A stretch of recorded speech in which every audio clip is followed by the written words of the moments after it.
وَلْتَكُن مِّنكُمْ أُمَّةٌ يَدْعُونَ إِلَى الْخَيْرِ وَيَأْمُرُونَ بِالْمَعْرُوفِ وَيَنْهَوْنَ عَنِ الْمُنكَرِ وَأُولَئِكَ هُمُ الْمُفْلِحُونَ. Bismillahirrahmanirrahim. Assalamualaikum warahmatullahi wabarakatuh. Alhamdulillah nahmaduhu wa nasta'inuhu wa nastaghfiruh wa na'udzu billahi min shururi anfusina wa min sayyiati a'malina. May yahdihillahu fala mudilla lahu wa man yudlil fala hadiya lahu. Asyhadu an la ilaha illallah wahdahu la syarika lahu wa asyhadu anna Muhammadan abduhu wa rasuluh la nabiyya wa la rasulullah. Kepada para ibu jamaah rahmatullah, wabil khusus kepada Ustaz Abdul Sifat dan Kru yang kami hormati, dan sedang hadir Masjid Al-Qasari yang kami hormati. Pada kesempatan yang berbahagia ini, mari kita bersyukur kepada Allah Subhanahu wa Ta'ala bahwasanya dalam rahmatnya kita bisa berkumpul bersilaturahmi pada sore ini, dan alhamdulillah ternyata kami sudah hadir di Ustaz Abdul Sifat. Mudah-mudahan sebagai pencerahan kami pada sore hari ini dan sebagai bekal kami untuk menyambut tanggal 1 Januari tahun baru. Dan yang Rasulullah Muhammad SAW mudah-mudahan kita kehidupannya setia para sahabat terus sampai akhir zaman. Jamaah rahmatullah yang terhormati, sebelum dari mulai atau yang sampaikan pertama sambutan pembukaan, yang kedua yang bersangkutan dari Masjid Al-Qasari. Dan untuk memberikan waktu sesuai keundangan pengajian atau kajian pada sore hari ini, kita mengenai tepat jam sore jam 16.00. Maka untuk melatih kedisiplinan kita dalam tepat waktu, maka jam 4 atau jam 16 ini tepat kita mulai. Untuk itu sebelum acara ini kita mulai dengan acara pada sore ini, kita beri pembacaan basmalah bersama-sama. Bismillahirrahmanirrahim. Terima kasih mudah-mudahan dalam kata sekolah acara pada sore ini bisa berjalan lancar. Ada suatu masuk acara kedua yang bersangkutan dari Mas Ahmad Qasari yang disampaikan oleh beliau Bapak Haji Ali Syahid dan panggilan terus mangga monggo.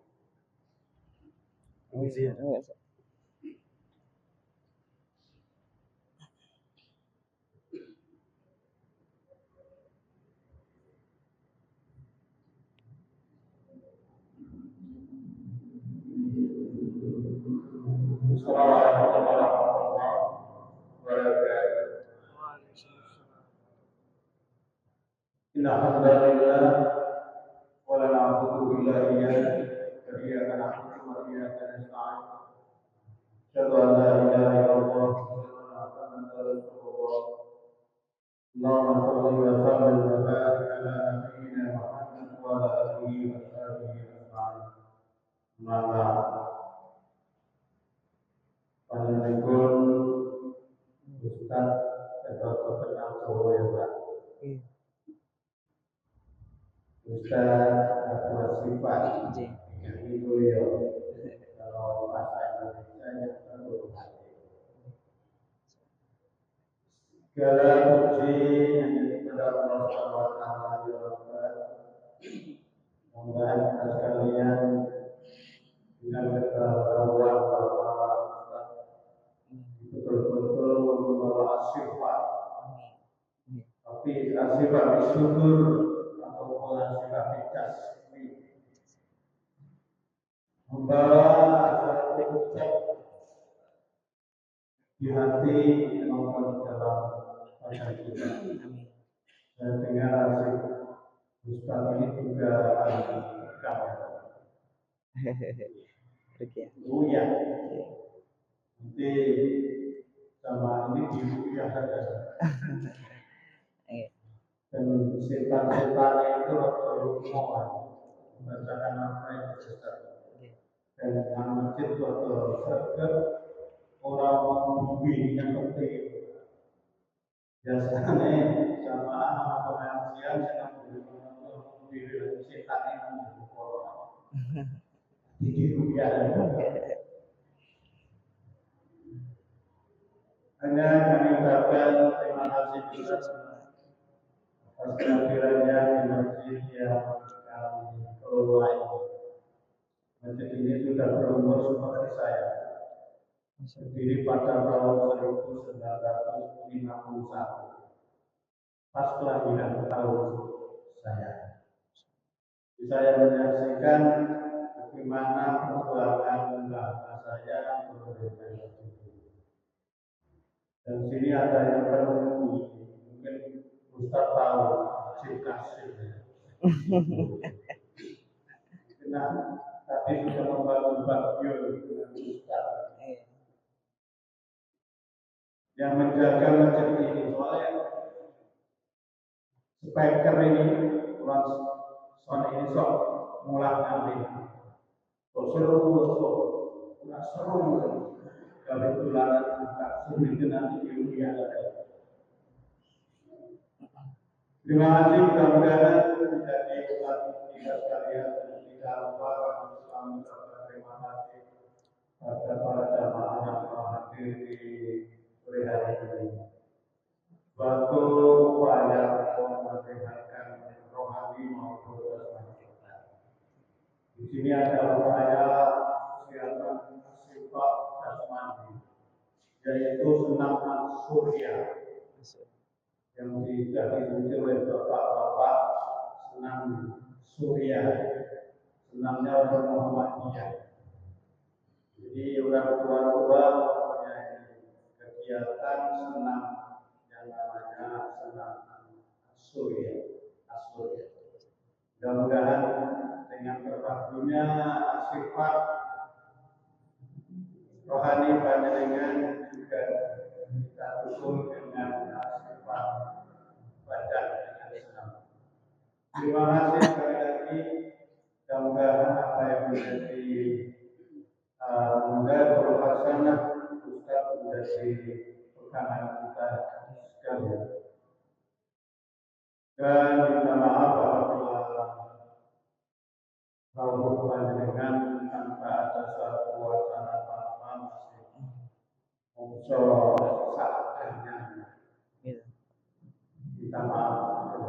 Kita yang minta maaf. Dan terakhir kali safari yang dilaksanakan mulai 23 Desember sampai 4 Januari membawa berkah. Amin. Allahumma lihat saya. Assalamualaikum warahmatullahi wabarakatuh. Terima kasih kepada Bapak dan untuk masuk acara selanjutnya, yaitu sepertinya acara kita terkait pada Ustaz Abdul Rasifah. Waktu dan tempat saya. Titip saham. Aduh, gak enak. Izin saat. Bismillah.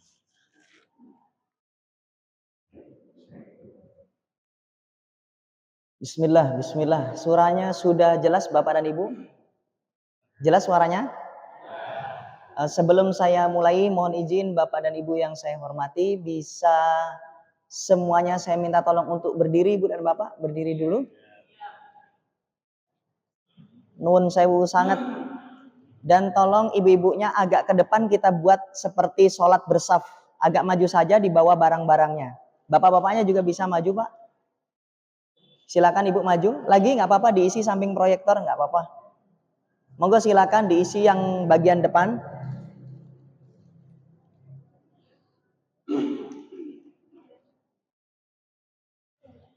Karena alhamdulillah diberi hujan ya Bapak dan Ibu, jadi agak syahdu. Jadi nanti yang di luar nanti kedinginan. Karena banyak saya lihat di emperan. Nanti kan tidak kelihatan eman-eman. Silakan, monggo Ibu, boleh masuk lagi. Nanti saya khawatirnya yang di emperan atau yang di teras nanti diculik setan duluan. Iya. Sudah ya?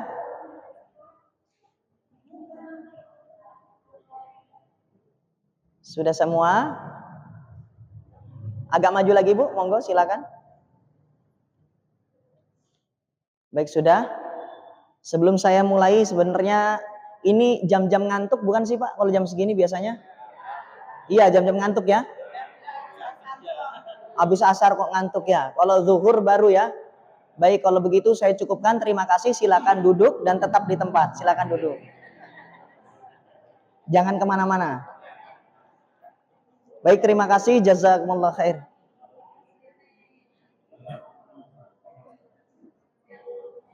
Baik, kita mulai. Bismillahirrahmanirrahim. Kita awali dengan salam termegah dan salam terindah dari surga. Assalamualaikum warahmatullahi wabarakatuh. Alhamdulillah hamdan katsiran thayyiban mubarakan fi mubarakan alaih kama yuhibbu rabbuna wa yarda. Asyhadu an la ilaha illallah wahdahu la syarikalah wa asyhadu anna Muhammadan abduhu wa rasuluh la nabiyya wa la rasula ba'dah amma ba'd. Fa inna asdaqal hadits kitabullah wa khairal hadi hadi Muhammadin sallallahu alaihi wasallam wa syarrul umur muhdatsatuha wa kullu muhdatsatin bid'ah wa kullu bid'atin dhalalah wa kullu dhalalatin finnar. Alhamdulillah, saya sangat berbahagia pada sore hari ini karena saya bisa duduk bersama dengan orang yang solehah dan soleh. Karena apa? Ini tanggal berapa Bapak dan Ibu? 28 Desember 2024, di akhir tahun 2024. Pada umumnya masyarakat Indonesia itu tatkala akhir tahun ini kemana Bapak dan Ibu?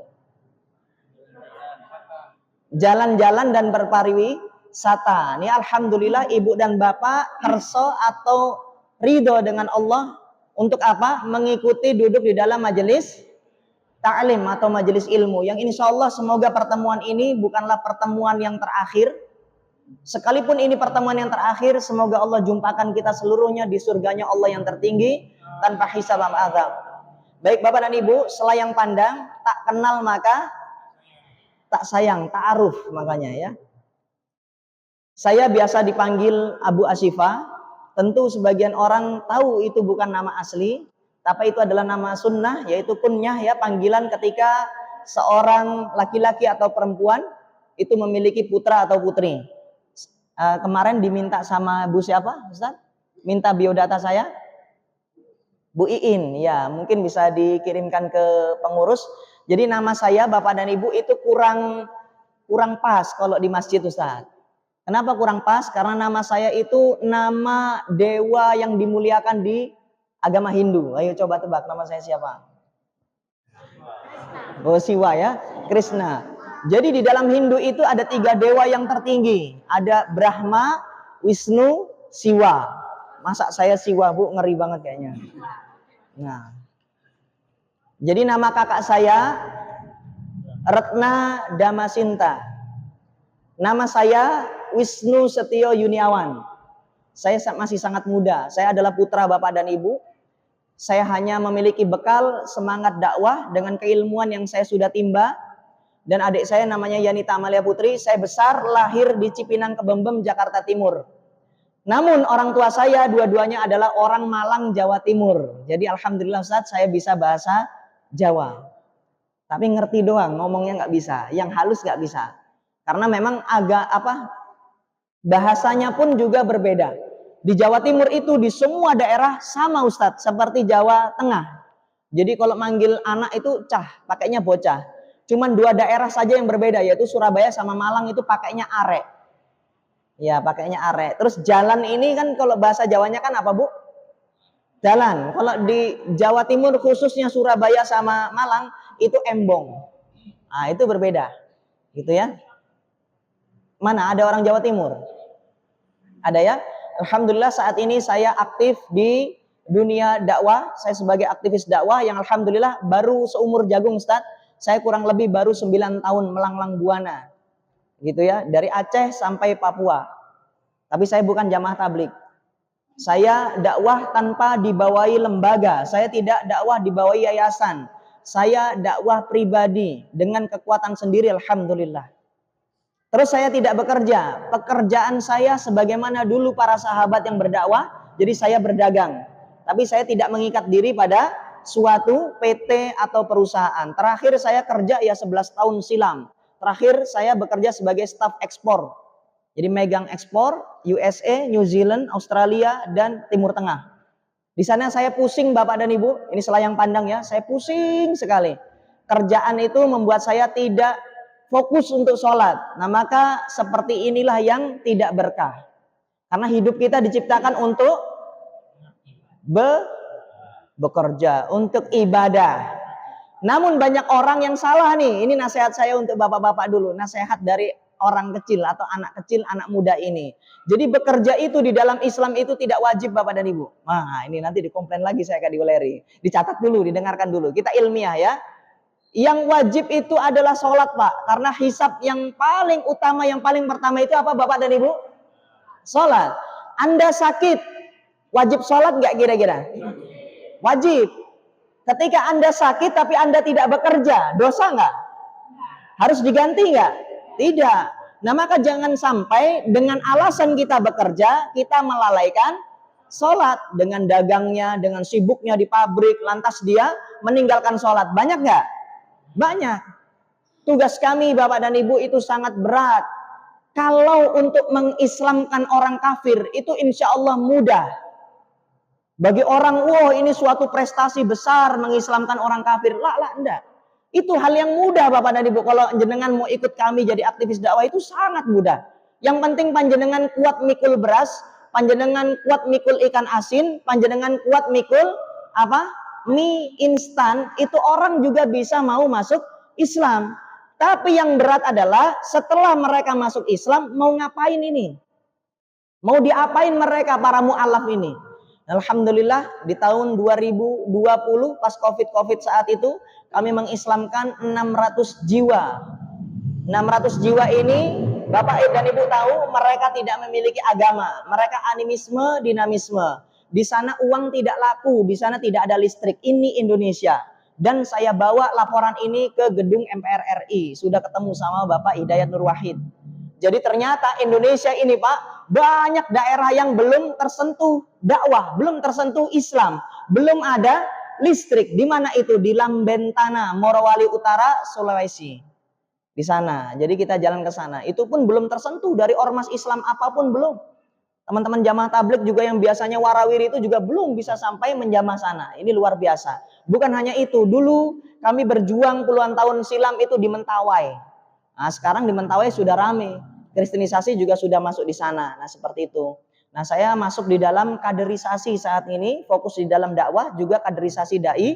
Kita cetak da'i-da'i itu kita sekolahkan gratis. Dari orang-orang yang tidak mampu kami sekolahkan. Kami beasiswakan. Asramanya gratis. Kuliahnya gratis, mereka lulus S1 di STID Muhammad Nathir. Nah, saya bergabung di sana untuk kaderisasi anak muda, memotivasi mereka dari Dewan Dakwah Islamiyah Indonesia. Bukan LDII ya, tapi Dewan Dakwah Islamiyah Indonesia. Ada yang tahu Dewan Dakwah nggak? Siapa yang tahu Dewan Dakwah? Saya yakin yang tahu Dewan Dakwah adalah sesepuh-sesepuh dan memang orang-orang, kalau orang NU ya, orang NU yang benar-benar zaman dahulu, kalau enggak orang Muhammadiyah zaman dulu. Kenapa? Dewan Dakwah Islamiyah adalah rumah buat semua ormas Islam di Indonesia. Yang didirikan oleh Bapak Muhammad Nathir. Siapa? Ada yang tahu nggak Bapak Muhammad Nathir siapa? Perdana Menteri pertama di zaman Soekarno-Hatta. Beliau adalah Bapak NKRI pertama di Indonesia. Ibu bapak kalau teriak-teriak NKRI harga mati.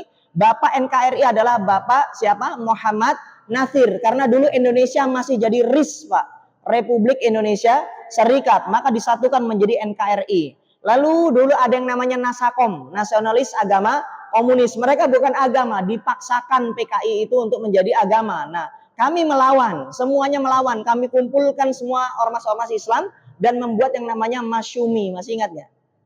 Zaman dulu itu perjuangan ulama-ulama terdahulu yang kita nikmati kemerdekaannya sampai detik ini. Alhamdulillahirabbil alamin. Baik Bapak dan Ibu, kira-kira perkenalannya cukup? Cukup ya?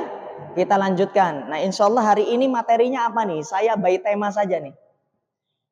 Tadi sama Ustadz dibahas, oh kita kayaknya enaknya membahas tentang apa? Ilmu yang membahas tentang kolbu atau hati. Nah, baik. Semuanya Bapak dan Ibu yang ada di sini, ada yang sedang merasakan sakit nggak jasadnya? Ada yang sakit nggak Bapak dan Ibu? Nggak ada. Coba. Saya urutkan ya Bapak dan Ibu ya, dari kepala dulu deh. Siapa yang sering pusing bapak-bapaknya? Sering pusing. Mau itu migrain atau apa, vertigo? 1, 2, 3, 4, 5, 6. Ibu-ibu, siapa yang sering pusing? Nah, ada nggak? Nggak ada yang sering pusing? Iya, cuman 1 orang yang nggak pusing. Karena sekarang tanggal 28. Kemarin coba tanggal 20, udah mulai pusing. Sekarang, siapa yang sering sakit pada lambungnya? Ada sakit lambung Bapak dan Ibu? Siapa? Coba angkat yang tinggi. Sudah mandi kan? Sudah. Lambung. Ya, lambung mah ya. Terus ada yang darah tinggi. Mana yang darah tinggi? Oh, banyak ya. Yang darah rendah, sering pusing ternyata darah rendah, tensinya rendah. 1, 2. Ada yang sudah divonis oleh dokter sakitnya jantung. Ada 1, 2. Ada yang bermasalah sama paru-parunya, asma, sesak nafas. Ada? Yang pusing ketika akhir bulan ada? Banyak. Nah, Masya Allah, Alhamdulillah. Baik. Jadi begini Ibu dan Bapak, sekarang saya ingin sambil berdiri aja kayaknya enak ya. Nah, ini mohon didoakan Ibu dan Bapak, insya Allah semoga safari dakwah ini lancar. Kurang lebih berapa hari itu? 8 ditambah 4, 12 hari. Jadi kami dari Kendal, Batang, Temanggung, terus Wonosobo, terakhir Banjarnegara.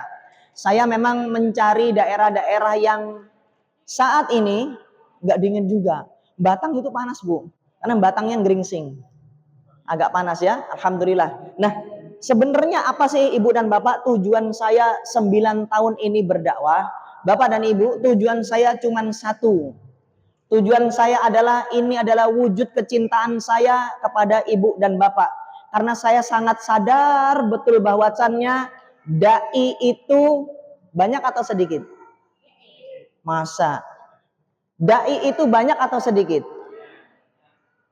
Berapa banyak orang-orang yang lulus dari UIN Syarif Hidayatullah, dari Universitas Islam Asy-Syafi'iyah, dari jurusan ini dan itu, dari UAD, Universitas Ahmad Dahlan, dan pondok-pondok pesantren. Banyak nggak dai dan daiyah? Banyak nggak? Banyak. Tapi pertanyaan saya, kemana mereka? Saya sangat sedih sekali melihat masjid sekarang di akhir zaman megah-megah. Lantainya 2, 3, 4. Ada nggak yang masjid sampai 4 lantai? Ada, Istiqlal tuh lebih Bu ya. Nah, tapi apa? Tidak ada kaderisasinya. Setelah yang sepuh-sepuh itu mulai sakit-sakitan, yang muda nggak begitu muncul. Nah ini kenapa ini? Nah ini membuat saya ketar-ketir. Kenapa Bapak dan Ibu? Tujuan saya cuma 1. Saya pengen Ibu dan Bapak semuanya masuk ke dalam surganya Allah. Meskipun saya nggak tahu saya masuk surga atau tidak, saya tidak peduli. Yang penting ibu bapak masuk surga terlebih dahulu.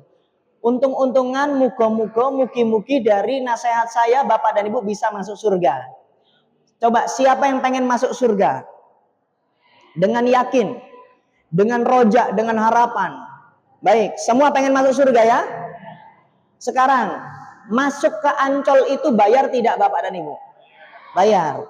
Masuk ke kebun binatang bayar atau tidak? Bayar. Bagaimana caranya masuk ke kebun binatang tidak bayar? Gimana caranya?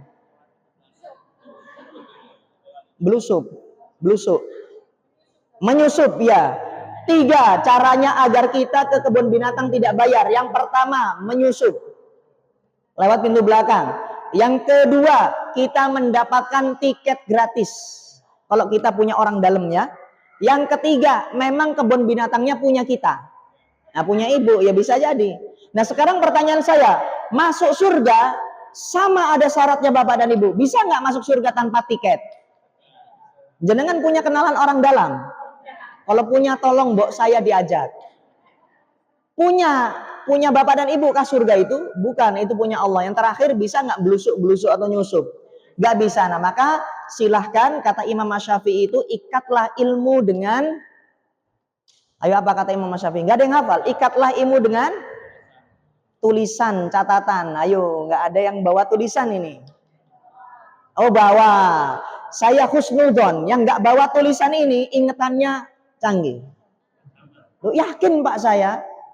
Gitu. Saya tuh kalau belajar walaupun saya udah hafal, kalau nulis tambah hafal. Karena ada pengulangan ya. Gitu, nggak apa-apa. Insya Allah nanti next atau selanjutnya kalau ada pengajian bawa catatan. Baik, silakan ditulis. Syarat masuk surga, apapun ormas Islamnya sama. Syarat masuk surga itu cuma ada 2 Bapak dan Ibu. Settle ini sudah. Ayo apa syarat masuk surga? Ini kalau nggak dapat dua-duanya, nggak dapat. Sholat dan syahadat. Orang munafik pun juga sholat dan syahadat Pak. Amal soleh. Banyak orang yang tertipu dengan amal solehnya. Nah, mau tahu? Mau tahu nggak kira-kira syarat masuk surga? Memberikan kita rezeki siapa? Yang memberikan kita jodoh siapa? Yang mematikan dan menghidupkan kita siapa? Tuh kita luruskan. Jadi tidak ada satupun zat yang mampu memberikan rezeki kecuali itu yang pertama. Yang kedua, kita harus memurnikan ibadah kita kepada siapa? Nggak boleh ibu dan bapak beribadah kepada yang lainnya. Yang terakhir, bagaimana cara mengenal Allah? Gimana caranya? Dengan mempelajari asma dan wasifatnya Allah. Ada berapa asmaul husna itu? 99. Itu syarat yang pertama, jenengan harus bertauhid. Yang kedua, silakan ditulis. Nah, bertauhid saja tidak cukup. Ini yang terakhir, yaitu qalbun salim, hati yang selamat. Orang munafik itu sholat bersyahadat tapi hatinya tidak selamat. Dia berkhianat kepada siapa? Allah. Terus panjenengan bisa jadi nggak masuk surga. Kenapa? Hatinya nggak selamat. Ketika meninggal dunia, ibu bapak memiliki dendam, memiliki kekesalan, memiliki apa? Satru. Apa satru? Satru sama temannya. Ada masalah dengan manusia, maka masuk surganya ditahan dulu. Gitu ya. Ini 2 syarat masuk surga. Nah, sekarang lawan dari tauhid itu apa? Lawan dari tauhid. Lawan dari tauhid itu syirik. Pelakunya disebut musyrik. Nah, ibu bapak, sekarang saya tanya, siapa yang sudah pernah sakit? Coba, yuk kita angkat tangan lagi biar semangat. Siapa yang pernah sakit? Berobatnya kemana? Ke dokter. Yakin ke dokter? Ke puskesmas. Ibu dikasih apa? Bapak dikasih apa biasanya? 3 kali 1 disuruh minum. Rasanya manis atau pahit Bapak dan Ibu? Kenapa Bapak dan Ibu mau minum?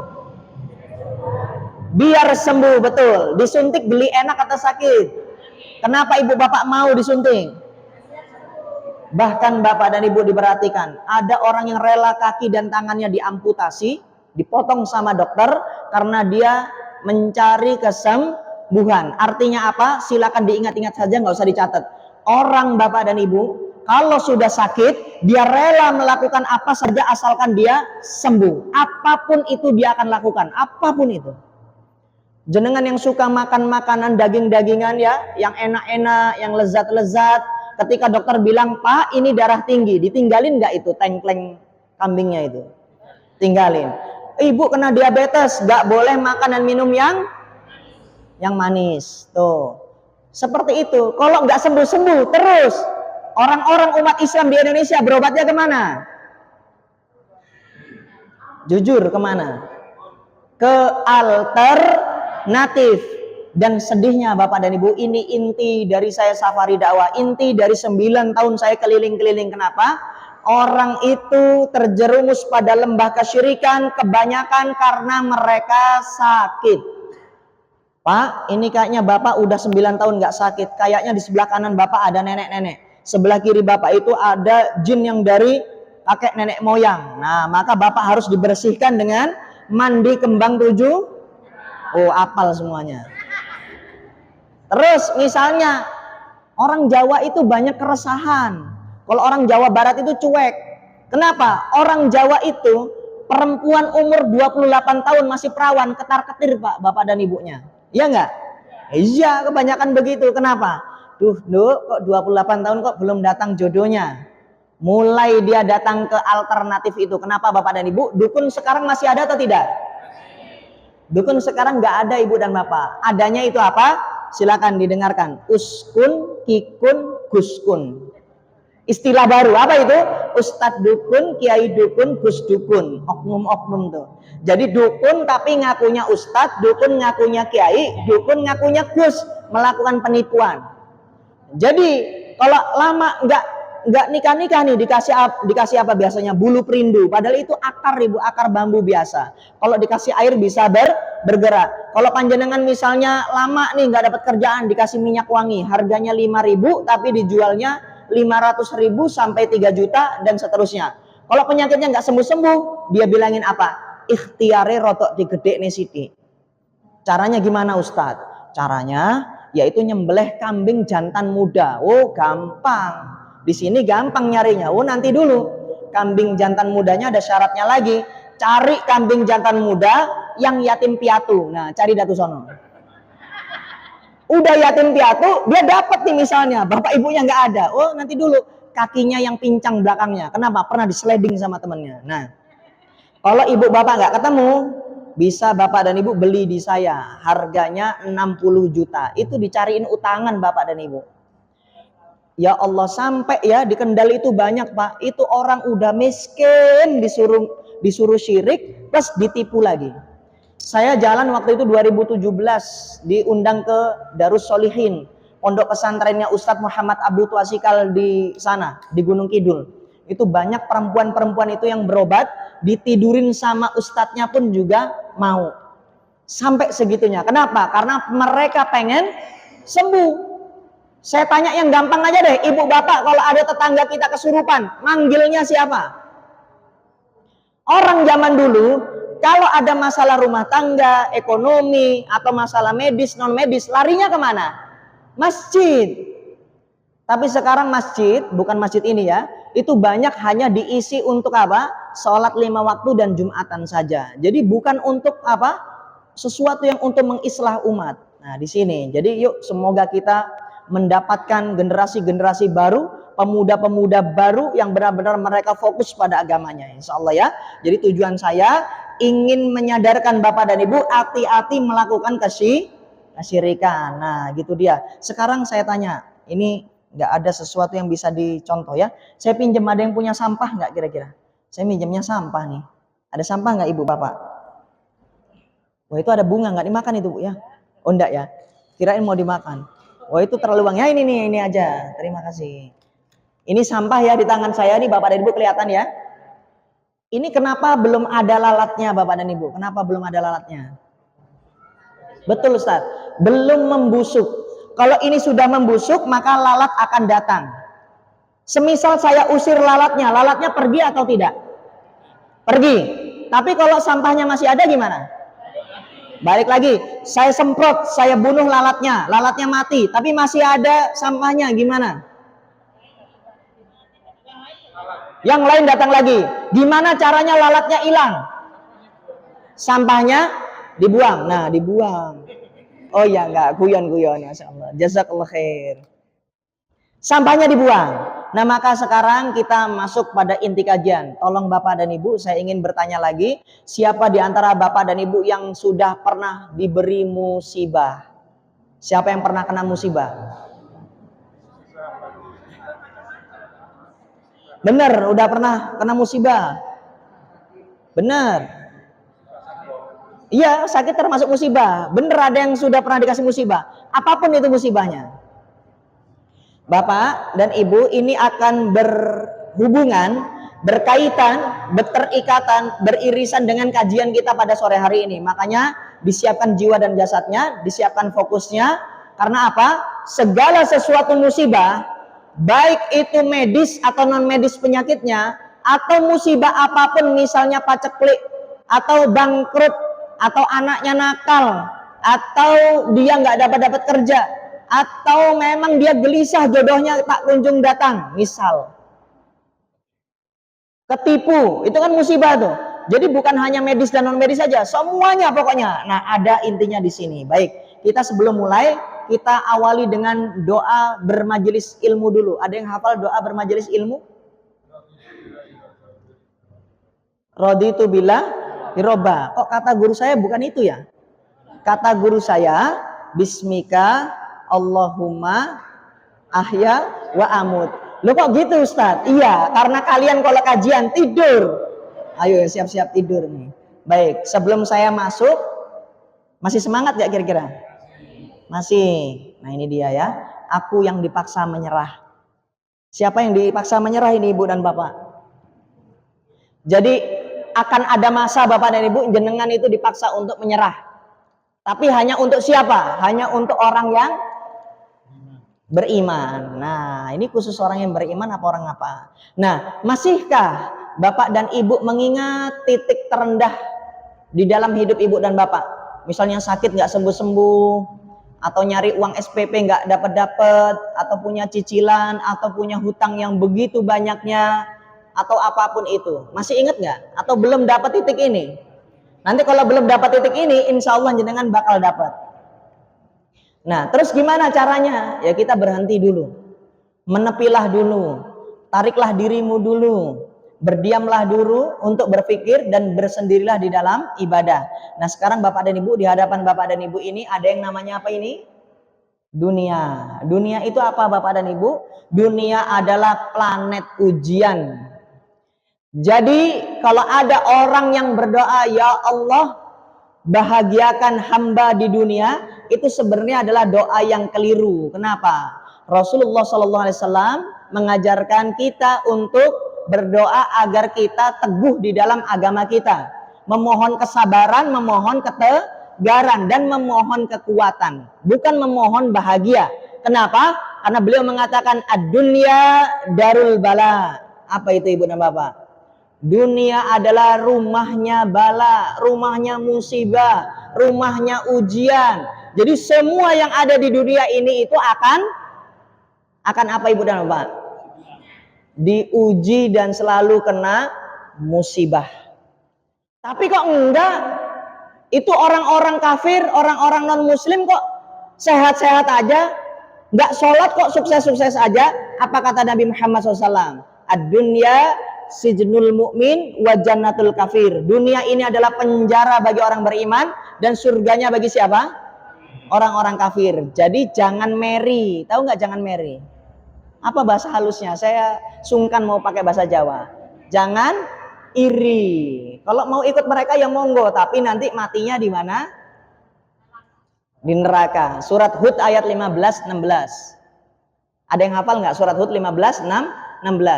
Man kana yuridul hayatad dunya wa zinatahan wa fi ilaihim a'malahum fiha wa hum fiha la yubkhasun. Barang siapa yang mencari dunia dan perhiasannya Bapak dan Ibu, Allah berikan itu fiha wa hum fiha, secara sempurna, kalian tidak dirugikan, la yubkhasun. Bapak Ibu mau di depan monitor, Bapak Ibu mau terus kerja 24 jam, itu Allah tidak akan merugikan panjenengan. Allah akan balas semua kerja keras jenengan. Dengan apa? Dengan harta yang jenengan cari. Jenengan akan kaya raya. Tapi apa kata Allah? Di surat Hud ayat 16. Ulaikal ladzina laisa lahum fil akhirati ilan nar. Dan tidak ada tempat di akhirat nanti kecuali neraka. Makanya jangan terlalu mudak atau mengejar dunia. Capek. Gitu ya, capek. Nah, maka dunia ini kita tidak diperintah untuk memiliki, menggenggam dan menguasai dunia ini. Tapi apa? Kita dilahirkan untuk apa Bapak dan Ibu? Untuk beribadah, untuk melewati sambil persiapkan bekal untuk akhirat yang kekal. Nah, itu dia ya. Nih, emang iya Bu Asifah kalau kita bakal terus diuji. Ini Allah sendiri yang janji sama diri kita.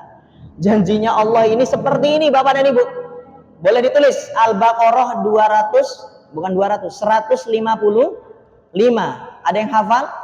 Wala nabluwannakum bisyai'im minal khaufi wal ju' dan seterusnya. Dan kami, lihat janji Allah Ibu dan Bapak, dan kami pasti akan menguji kamu dengan sedikit ketakutan, terus kelaparan, kekurangan, apalagi jiwanya itu bergejolak. Kok belum gajian ya, tanggal segini kok belum turun ya, ini kita udah punya utang, katanya utang kita yang lain mau dibayar, kok ini belum dibayar ya misalnya.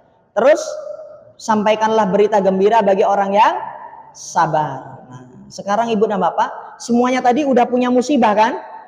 Sudah punya musibah belum? Pengen nggak dibantu sama Allah? Siapa yang pengen dibantu sama Allah?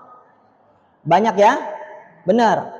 Perhatikan baik-baik bahwa musibah itu membawa yang namanya hikmah. Ada Bu Hikmah di sini yang namanya hikmah? Tidak ada ya, alhamdulillah. Baik, sekarang monggo ditulis.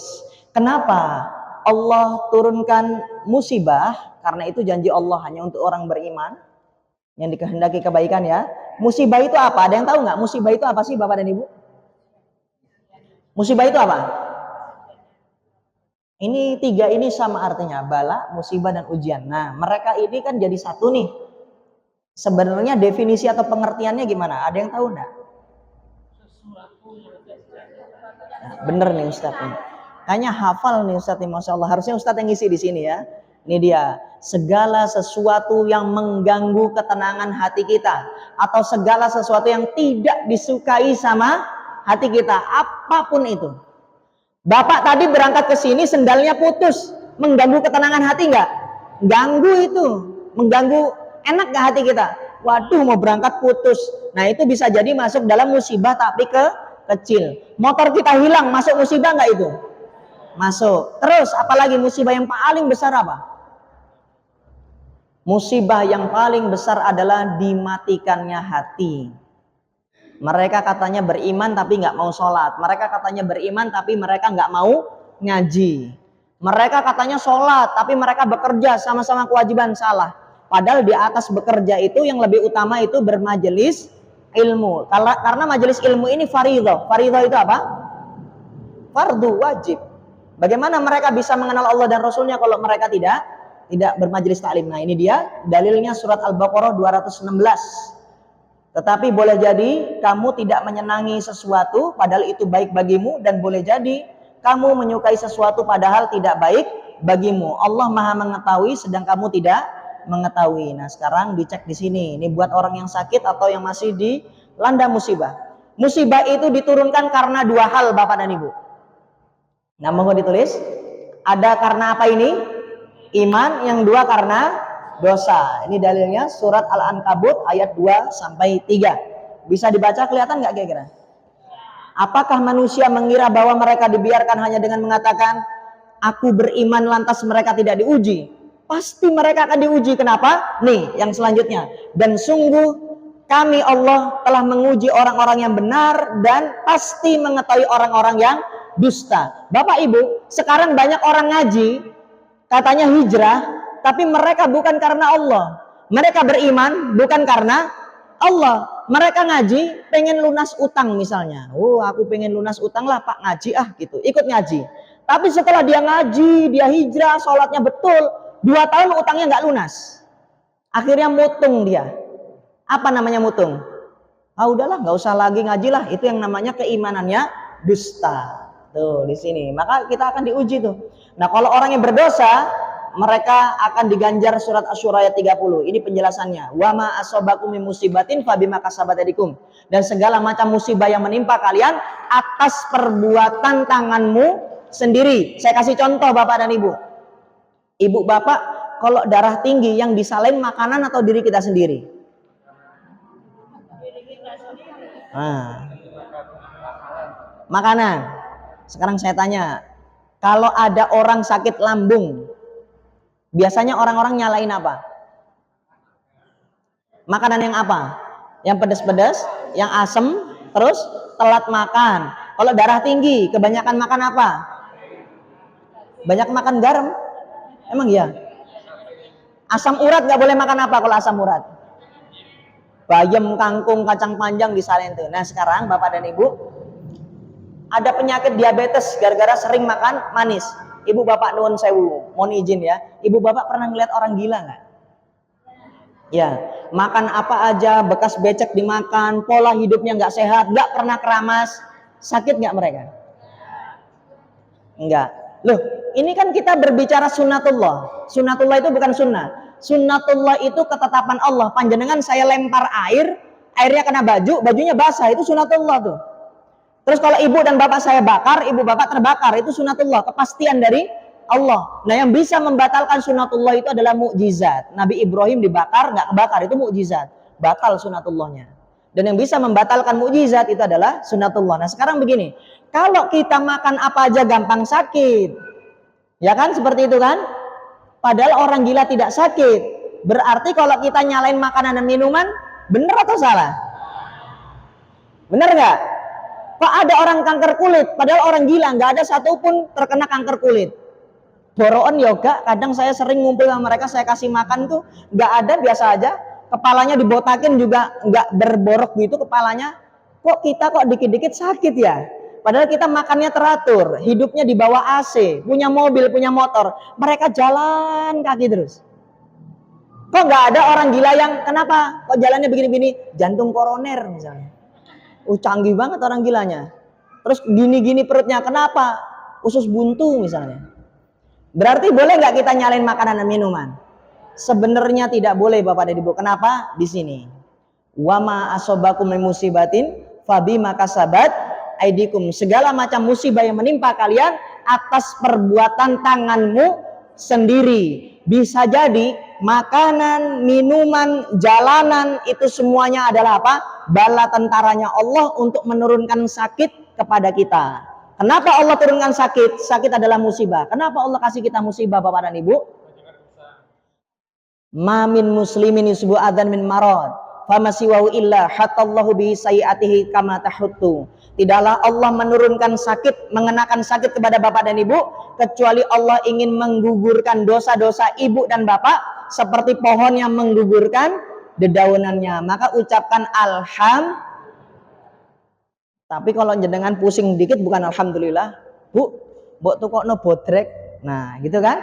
Padahal harusnya alhamdulillah dulu kan? Seperti itu. Kalau kita sakit mulai nyalain makanan dan minuman, itu yang salah tuh. Kalau kita sakit mulai nyalain apa? Makanan, minuman. Nah, seperti itu. Padahal bisa jadi musibah itu diturunkan atas apa ini? Lihat. Dan Allah memaafkan banyak dari kesalahan-kesalahanmu. Artinya ada dosa pada diri kita. Kenapa ibu bapak dibikin bangkrut? Kenapa banyak orang bangkrut? 100% dari mereka yang bangkrut rata-rata modalnya diambil dari ribawi, dari riba. Minjem modalnya kemana? Ke bank. Maka tunggulah waktu kehancurannya. Wallahi pasti hancur itu. Awal-awal aja tuh, sebulan, 2 bulan, 3 bulan, 4 bulan, enak, modalnya berkembang. Tapi nunggu sedikit lagi. Bukan hanya rumah, semuanya akan hilang. Bahkan bisa sampai perceraian. Makanya hati-hati dengan riba. Apalagi riba kecil-kecilan, sama dosanya. Dosa riba itu memiliki 73 cabang. Yang paling kecil seperti berzina dengan orang tua kandung sendiri 36 kali. Ya Allah, pelacur kalah. Pelacur semalam bisa jadi sama tiga perempuan. Kita 36 kali. Ada bank pretil tuh, apa bank titil tuh. Kalau di Jakarta namanya bangkek, Pak. Bank keliling. Yang bunganya cuma 1000, 2000, apa? Bank tongol. Iya. Bang tongol tuh ya. Nah itu, ayo kita sama-sama melek. Jangan sampai kita terlibat riba. Gimana caranya nggak terlibat riba? Nah ini kita harus kerjasama nih sama semua kaum muslimin. Artinya apa? Kita harus sadarkan untuk apa? Untuk sadar zakat. Saya yakin ibu bapak tahu nggak zakat itu apa? Nah, jadi sore hari ini banyak ilmunya ya. Zakat itu apa? Mengeluarkan sebagian harta. Wajib atau tidak? Siapa yang sudah pernah berzakat mal? Bukan zakat fitrah, zakat mal. 1, nggak apa-apa, nggak malu. Ini syiar, kewajibanmu harus disiarkan kayak sholat. 2, 3, 4, cuma 4, 5, 6. Zakat mal. Pernah semuanya? Loh, berarti orang-orang mantep di sini. Ibu tahu nisabnya zakat mal berapa? Oh, tanpa nisab. Berapa nisabnya kalau yang tahu aturannya? Berapa? Nah, ini yang saya perlu luruskan nih dari masyarakat nih. Ya kan? Banyak orang yang tidak berzakat tuh gara-gara ini nih. Kenapa? Mereka menyangka zakat mal itu nisabnya 83. Itu sebenarnya 85 gram emas ya. Tapi itu terlalu mahal. Anggaplah sekarang emas itu berapa? 1.500.000. Anggap 1 juta aja deh, Bu. Kalau 83 gram emas berarti berapa? 83 juta. Itu salah. Itu untuk zakat emas. Kalau jenengan punya tabungan emas, semuanya emas, 23 atau 24 karat. Kalau jenengan punya 85 gram emas atau 83 gram emas, itu terkena nisab. Kalau zakat mal enggak, coba dibuka lagi buku fikihnya. Ini semuanya sama kok, mau ormas Islam apapun. Zakat mal itu 595 gram perak. Berapa rupiah? Kurang lebih 7.300.000 rupiah. Maka Anda yang punya tabungan, baik itu di ATM atau di bawah bantal atau dimanapun, punya uang 7.300.000, itu sudah terkena nisab. Batas minimum. Nanti kalau itu sudah 1 tahun, itu wajib dikeluarkan. Inilah PR kita. Kenapa ya artis-artis itu kok pada bisa umrah dan haji tapi tidak berdampak pada dirinya? Padahal dampak-dampak sesuatu yang diterima itu barokah sama akhlaknya, perilakunya, ibadahnya. Kenapa banyak orang umroh tapi pulang-pulang nggak bertambah kesoleh dan solehannya? Kenapa? Mereka tidak paham tentang zakat. Sekarang umroh 28 sampai 30 juta itu perintah Kemenak itu. Tidak boleh diturunkan harga segitu. Nah itu kita nabung selama 3 tahun sampai 4 tahun misalnya umroh. Itu harusnya kalau kita punya 10 juta, lalu kita 5 juta, itu kan sudah di atas nisab. Itu harus dikeluarkan apa? Zakatnya. Lah kalau setiap bulan dipotong 2,5%, itu bukan zakat. Karena syarat zakat cuma 2, nisab dan haul. Sisa dari itu bukan zakat. Bahasanya salah, istilahnya salah. Nah seperti itu. Itu namanya apa? Infak saja masuknya. Kalau zakat itu harus nisab dan haul, harus nyampe 1 tahun.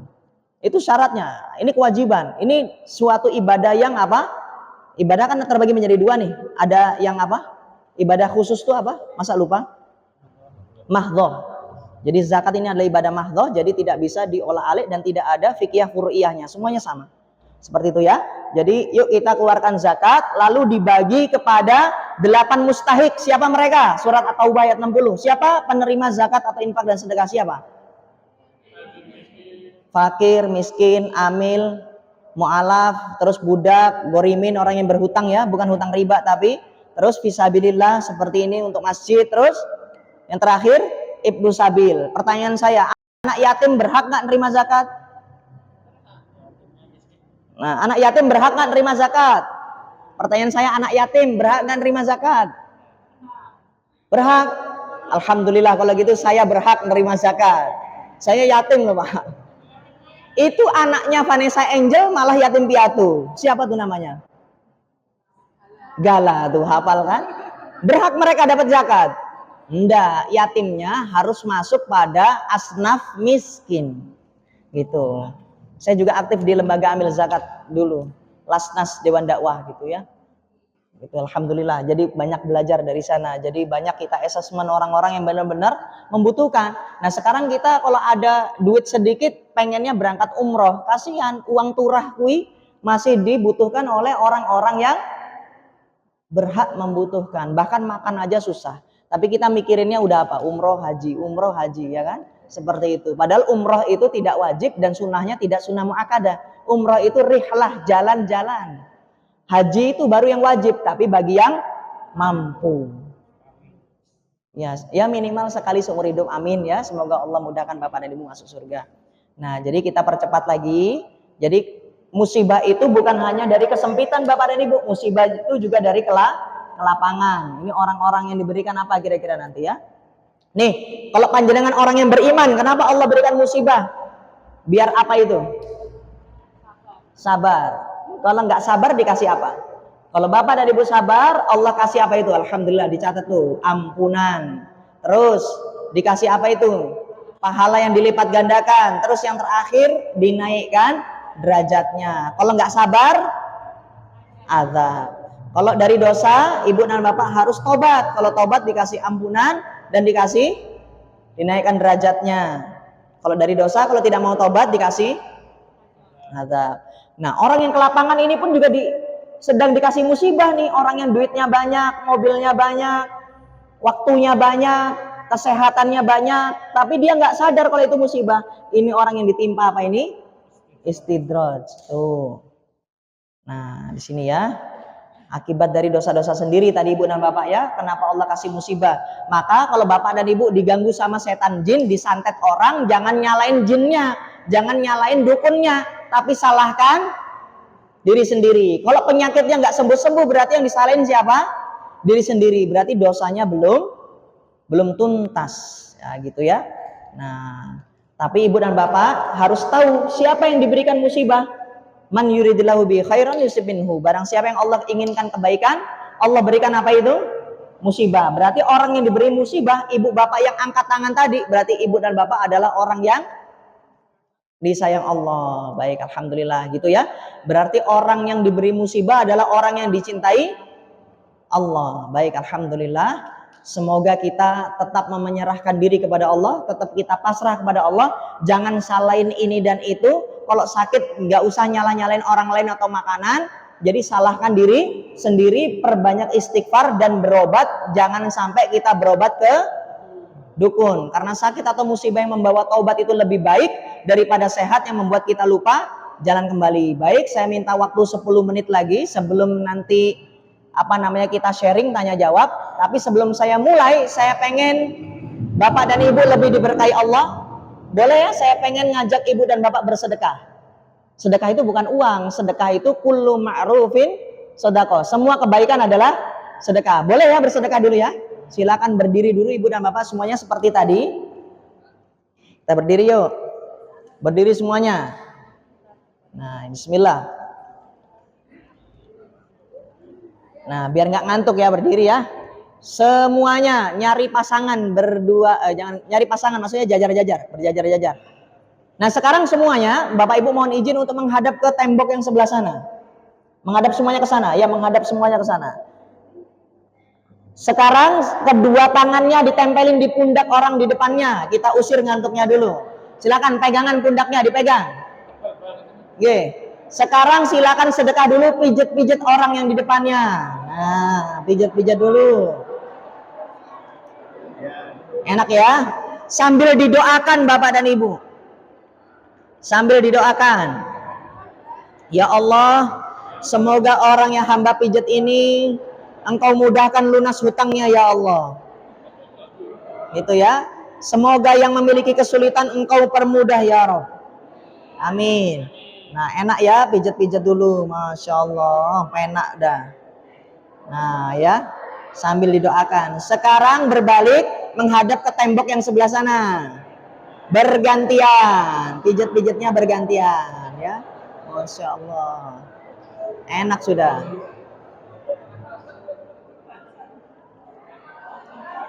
Sambil didoakan gantian. Masya Allah ya. Nah lagi berapa menit lagi ya. Masya Allah. Ini enak ya Bapak dan Ibu ya, hilang ngantuknya. Baik, silakan menghadap ke depan dan silakan duduk. Alhamdulillah. Baik. 10 menit saya ingin sharing sedikit tentang tadi yang sedikit dibahas oleh Ustadz, bahwa selain kita sehat jasmani, kita juga harus sehat rohani. Nah, inti dari kesehatan rohani adalah tazkiyatun nafs. Apa itu tazkiyatun nafs? Pensucian jiwa. Masuk dalam syarat masuk surga yang kedua itu qalbun salim. Maka tatkala panjenengan sedoyo semuanya menghadapi sakit atau musibah, tahu apanya? Tahu penyebabnya adalah dosa-dosa atau kesalahannya sendiri. Maka cepat-cepat introspeksi atau muhasabah. Berdoa kepada Allah sambil beristighfar, ya Allah ampuni hamba. Pasti ada yang salah. Kalau rumah tangga sering cekcok, pasti ada yang salah dengan salah satunya atau dua-duanya salah. Misalnya dia pernah datang ke dukun dan lain-lain. Kalau misalnya dia sering bangkrut, urusannya carut marut.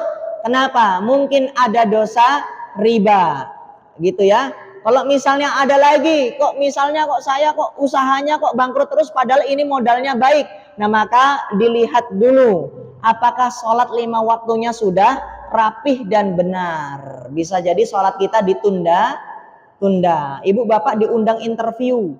Wah interview jam 8 pagi. Wah berangkatnya bisa jadi dari jam 6. Tapi ketika masjid sudah adzan, nanti dulu nunggu qomat. Masuknya sholatnya masbu ketinggalan. Nah gitu ya Bapak Ibu, selayang pandang insya Allah 5 menit jenengan sudah tahu apa itu ruqyah. Bapak Ibu, sebelum jenengan mau berobat ke peruqyah, tolong tanyakan kepada peruqyahnya untuk ngecek, karena tidak semuanya peruqyah itu syar'i, karena dukun sekarang juga menggunakan ruqyah. Ruqyah syar'iyah dibahas di dalam kitab Tauhid bab 8. Jadi ini adalah bab yang tinggi juga ruqyah syariah, tapi hati-hati dulu ya.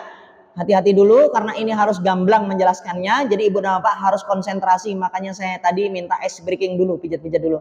Bapak Ibu, ruqyah itu apa? Nah, maka Bapak dan Ibu harus tanya kepada ustadz atau ustadzahnya. Ruqyah itu apa sih? Ruqyah itu doa-doa, itu kurang tepat. Kalau jawabannya seperti itu kurang tepat. Monggo ditulis, ruqyah itu diambil dari kata ruko. Ini ruko, ro dan qaf. Ruqyah diambil dari kata ruko yang artinya adalah jampi-jampi dan mantra-mantra.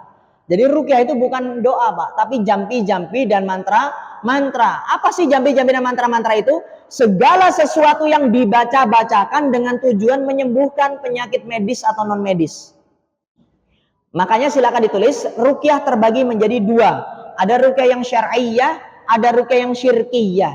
Ada ruqyah yang syar'i, ada ruqyah yang syirik.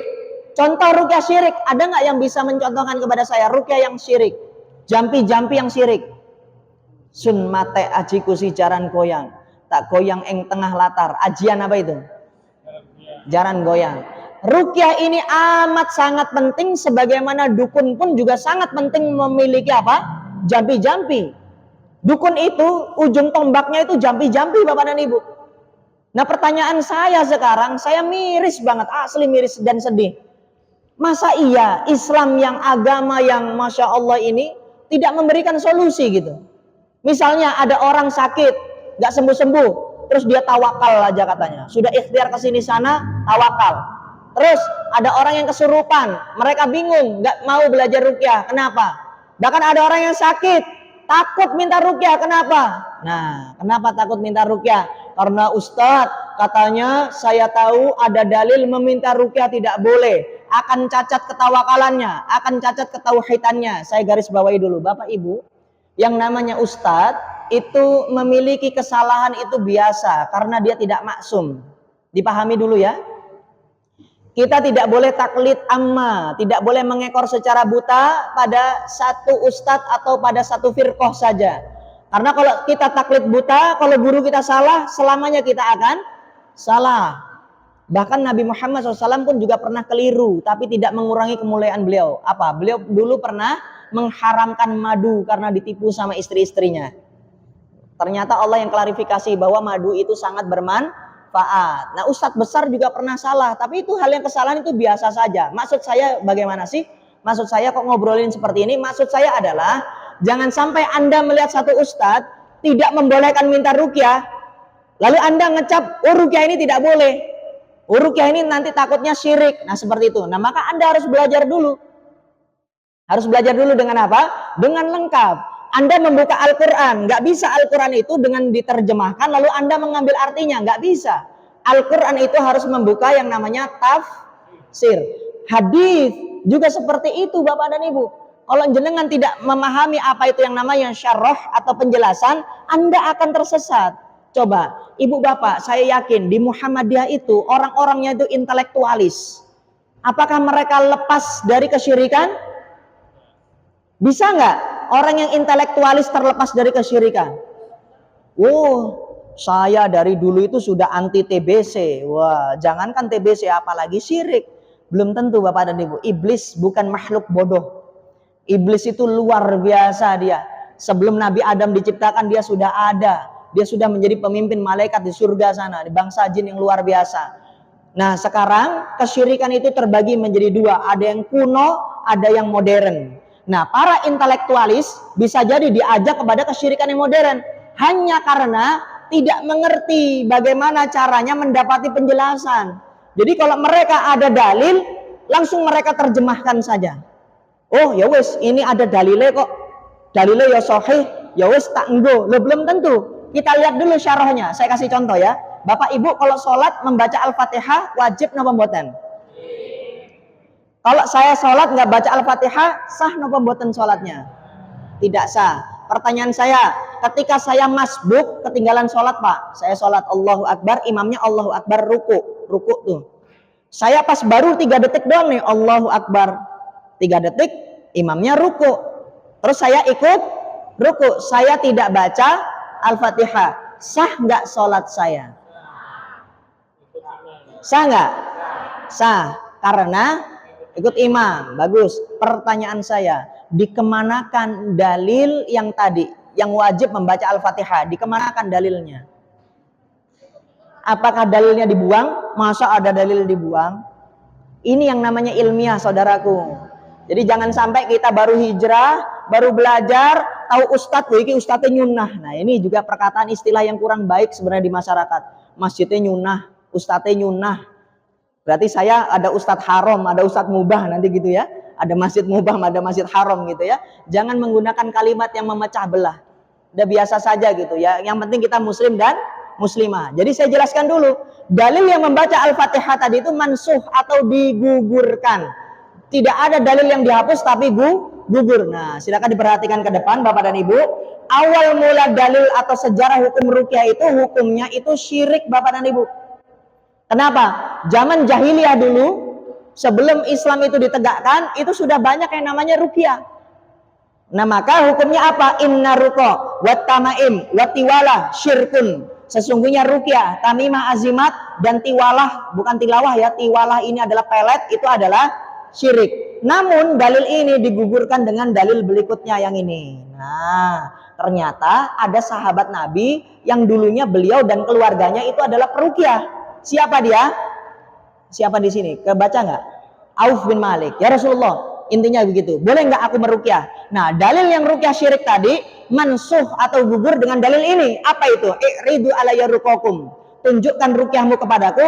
La ba'sa biruqa ma lam takun syirkan. Tidak mengapa dengan ruqyah asalkan apa? Asalkan tidak, selama tidak ada perbuatan syirik. Berarti ruqyah boleh apa mboten? Boleh. Ruqyah boleh. Tapi kan bukan ini pertanyaan saya Abu Asifah. Meminta ruqyah yang saya permasalahkan. Baik, saya akan bahas. Ini boleh ya. Ini dalil bolehnya diruqyahkan dulu. Nah, sekarang boleh nggak minta ruqyah? Ini dia. Banyak orang salah. Bahkan fatal, Pak. Fatalnya itu apa? Jenengan nggak pernah minta diruqyah, jenengan batal masuk surga. Loh, udah kayak orang kafir dan murtad saja. Gitu. Padahal apa? Meminta ruqyah itu boleh atau tidak? Loh, ini ada dalilnya Abu Asifah. Humul ladzina la yastarqun wala yatatayyarun wala yaqtaun wa ala rabbihim yatawakkalun. Mereka adalah orang-orang yang tidak pernah minta untuk diruqyah. Lah iki. Tidak pernah bertatoyur menganggap sial pada binatang. Contohnya apa? Kejatuhan cicak, sial. Ngelindes kucing gimana, Pak? Dapat sial. Ngelindes kucing rela bayarin orang untuk menguburkannya, tapi kalau nabrak orang ditinggal. Nabrak orang ditinggal, nabrak kucing ketakutan. Nah, ini selanjutnya berobat dengan kai besi yang dipanaskan. Nah, saya jelaskan dulu Ibu dan Bapak. Kalau Bapak dan Ibu di dalam hadisnya tidak membaca syarahnya dalam Fathul Bari, ya kita nanti akan tersesat. Nih, syarahnya dibaca. Jadi ceritanya Rasulullah SAW itu ketika Isra Mi'raj ditampakkan umat-umat Nabi, Pak. Silakan dibuka di Fathul Barinya nanti penjelasannya lengkap. Jadi tatkala Isra dan Mi'raj ternyata beliau menemui satu nabi dengan 2 orang saja. Ya Allah, pengikutnya cuma 2 orang. Bahkan apa ini? Ada nabi yang tidak bersama seorang pun.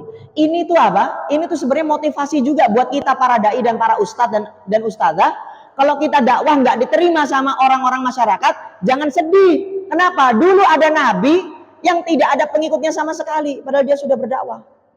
Dakwah itu hanya menyampaikan, diterima dan tidaknya itu terus urusan siapa? Allah. Terus selanjutnya apa? Kan ada bocoran dari Allah Subhanahu wa taala bahwa umatnya Nabi Muhammad yang paling banyak. Lalu beliau mengatakan, itu ada umat banyak. Apakah itu umatku? Apa kata Jibril alaihissalam? Bukan ya Muhammad. Maka ta'al ya Muhammad, kemarilah. Nah ini dari ujung sana, dari ufuk sana sampai ufuk sana dipenuhi manusia. Dan ini adalah umatmu. Dan Rasulullah SAW itu saking bungai. Apa bunga itu? Saking sawanenge pol, beliau mengatakan majas hiperbola. Ini sebenarnya tafsirnya adalah majas hiperbola, Pak. Tapi banyak ustadz yang salah, tidak mempelajari dalam bab akidah atau kitab tauhid, pas bab ruqyahnya, mereka mengatakan apa? Ini adalah batasan. Padahal ini bukan batasan. Apa yang dikatakan Nabi Muhammad SAW? Di sana ada 70.000 orang, bukan golongan. 70.000 orang yang masuk surga tanpa hisab, tanpa azab. Nah, jadi mereka adalah orang-orang yang tidak pernah diruqyah. Nah, jadi silakan ditulis. Ruqyah yang di sini yang dimaksud adalah ruqyah yang syirkiyah, yang syirik. Karena ruqyah terbagi menjadi dua tadi. Selanjutnya, 70.000 orangnya ini bukan suatu kuota, bukan suatu batasan, tapi ini hanya majas hiperbola. Seperti iklan Tenggo, berapa lapis? Ratusan. Nah, ini di live YouTube nggak Ustaz? Nggak, apa untuk pribadi? Rekaman saja ya, buat pribadi atau di share? Di share. Aduh, nggak apa-apa deh. Saya kasih apa namanya ini deh inisialnya. Misalnya kita udah ngaji, wah merasa udah ngaji sunnah nih. Ada ustadz yang terkenal dari Aceh, Ustadz FAF. FAF ya nggak apa-apa kan ini inisial ya. FAF itu Ustadz FAF mengatakan tetap tidak boleh meminta ruqyah. Kenapa? Cacat ketawakalan, cacat ini. Padahal Ustadz Firanda yang ahli di dalam bidang akidah, beliau mengatakan boleh. Kenapa boleh? Ini silakan difoto, silakan diberikan kepada teman-teman yang takut minta ruqyah. Kita semuanya berdasar dalil. Ini pendapat guru dari segala guru yang namanya siapa ini? Ada yang tahu? Syekh bin Baz rahimahullah mengatakan, akan tetapi tidak mengapa meminta ruqyah, tidak menghalanginya termasuk dalam 70.000 orang yang masuk surga tanpa hisab dan azab. Meminta ruqyah jika memang ada keperluan, misalnya kita sakit, nggak apa-apa minta ruqyah, silakan direct.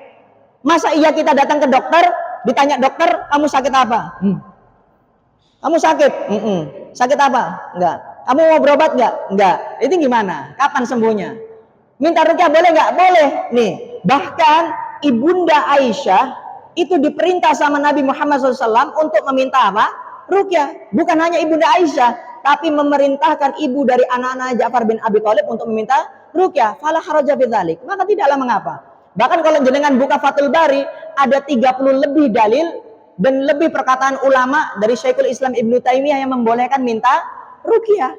Dalilnya mana? Nih, saya kasih muttafaqun alaih langsung, silakan dicek. Muttafaqun alaih. Apa Bapak dan Ibu muttafaqun alaih?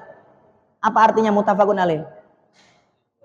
Disepakati oleh dua imam, Imam Bukhari dan Imam Muslim. Nih. Ini dalilnya nih.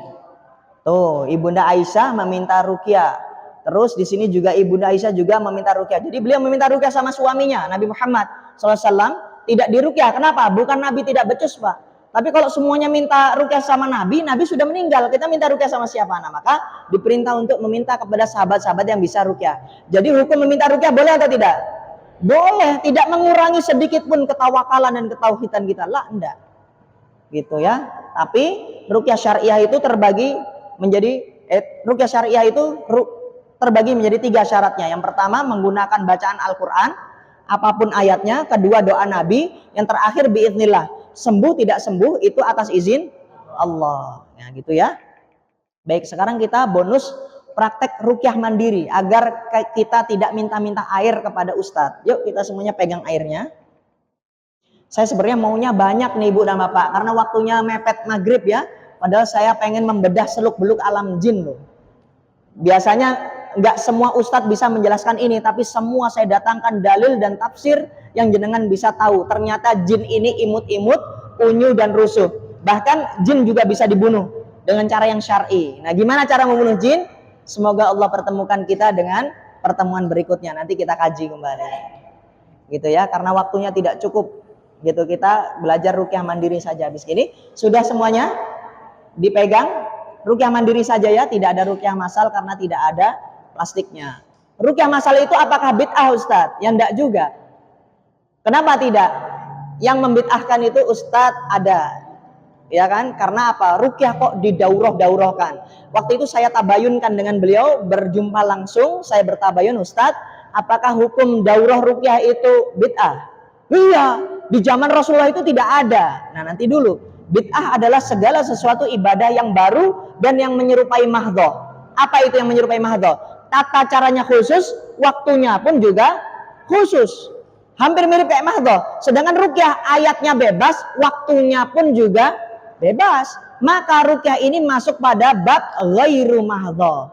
Terus saya tanya, lah Ustadz, kemarin kok di masjidnya panjenengan ada daurah hijamah, ada daurah bekam, ada daurah janais, pemulasaraan jenazah. Lah itu zaman Rasulullah juga nggak ada itu. Oh iya juga ya. Beliau akhirnya rujuk. Nah itu dia. Bahkan ada fatwa dari Syekh Utsaimin itu membolehkan yang namanya ruqyah massal. Itu sudah ada dari zaman dulu Bapak dan Ibu. Ini hanya apa? Saya membahas syubhat ini kenapa? Agar masyarakat kenal ruqyah. Jangan dikit-dikit nanti apa? Kalah sama, aduh nun sewu ya, banyak mafia-mafia juga yang pakai jasnya itu putih. Bukan hitam lagi, putih. Jadi kalau di satu daerah itu ada suatu sistem kontrak, maka yang di sini sakitnya itu apa? Sakitnya itu mium semua. Pokoknya sakit ini dan itu pokoknya keluarnya hasilnya mium.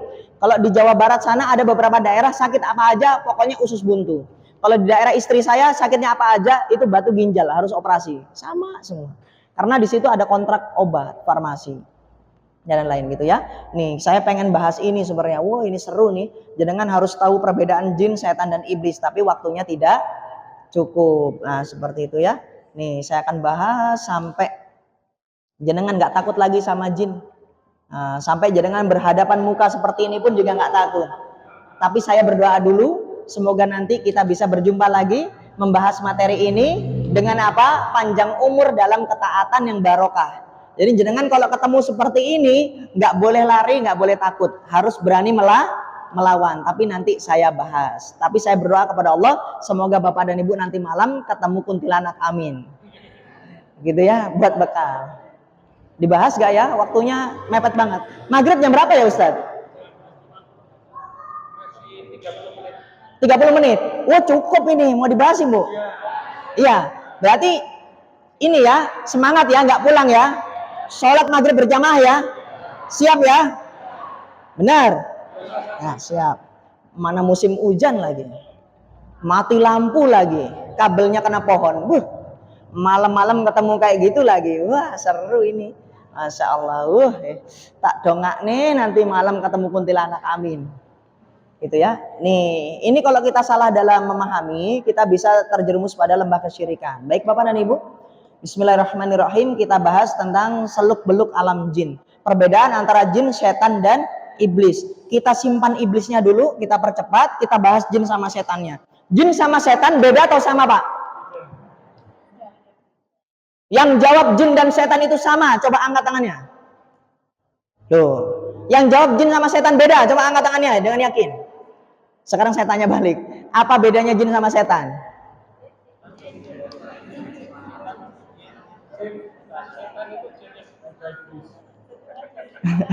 Gimana? Kita kerucutkan saja deh. Kuntilanak itu jin apa setan? Nah, ini ada dua jawaban berbeda. Kuntilanak itu jin apa setan? Nah, jin kegoda setan. Nah, ini berbeda-beda ya. Padahal kita muslimnya sama nih, maka kita sepadankan dulu. Sekarang kalau ibu dan bapak siap-siap ya, siap-siap teriak ya. Siap-siap teriak nih yang paling keras nih. Bapak ibu kalau ketemu kuntilanak, teriaknya apa? Kurang keras. Ibu bapak kalau ngeliat kuntilanak teriaknya apa? Nah, Ustadz Basuki kayaknya jamaah sentimen sama aneh nih. Ngeliat aneh tuh setan gitu. Wah, tak geser ke sini berarti. Gitu ya. Nah, kita bahas. Kuntilanak itu pocong atau kuntilanak, genderuwo, tuyul itu jin apa? Setan. Kita bahas ya. Yang pertama, silakan ditulis. Jin itu apa jin? Tapi tadi saya lewat pasar apa nih Pak yang terdekat? Sukorejo, orang-orangnya berani-berani asli Pak. Bener. Iya. Jin dipermak, jin dikecilin, ya kan? Macem-macem ya orang sana. Mantap memang. Hebat. Dari bahasa, jin diambil dari kata aljan, bukan marjan ya, aljan. Itu kata jin. Al-jannah, al-jinnu, al-janin, al-jannah. Jadi setiap kata di dalam bahasa Arab yang artinya apa? Al-jan itu artinya apa? Sesuatu yang tersembunyi. Jadi jin itu adalah makhluk yang tersembunyi, terhalang dan tertutup. Artinya apa? Silakan ditulis. Yang namanya jin itu terhalang oleh panca indera manusia. Panca itu berapa? Panca kok 5? Panca berapa? Kok diem? Panca itu 5. Jadi manusia tidak bisa merasakan jin, melihat, mendengar, mencium, mengecap, meraba, nggak bisa. Itu fix sudah. Kenapa tidak bisa melihat jin? Karena dia adalah makhluk yang tersembunyi. Nih, dalilnya surat Ar-Rahman dan surat Al-Hijr ayat 27 dan 15. Wal jannah khalaqnahu min qablu min nari samum. Itu ya. Jadi manusia tidak bisa melihat jin. Siapa yang mengatakan? Allah. Surat Al-A'raf ayat 27. Innahu yarakum wa qabilu min haitsu la tarawnahum. Mereka bangsa jin bisa melihat kalian manusia yang kalian manusia tidak bisa melihat mereka. Allah katakan manusia tidak bisa melihat jin. Perhatikan saya sekarang. Ini serius. Banyak enggak manusia yang bisa mengaku melihat jin? Banyak enggak? Banyak. Itu gus-gus yang ngaku-ngaku bisa ngobatin itu bisa lihat jin. Gitu ya.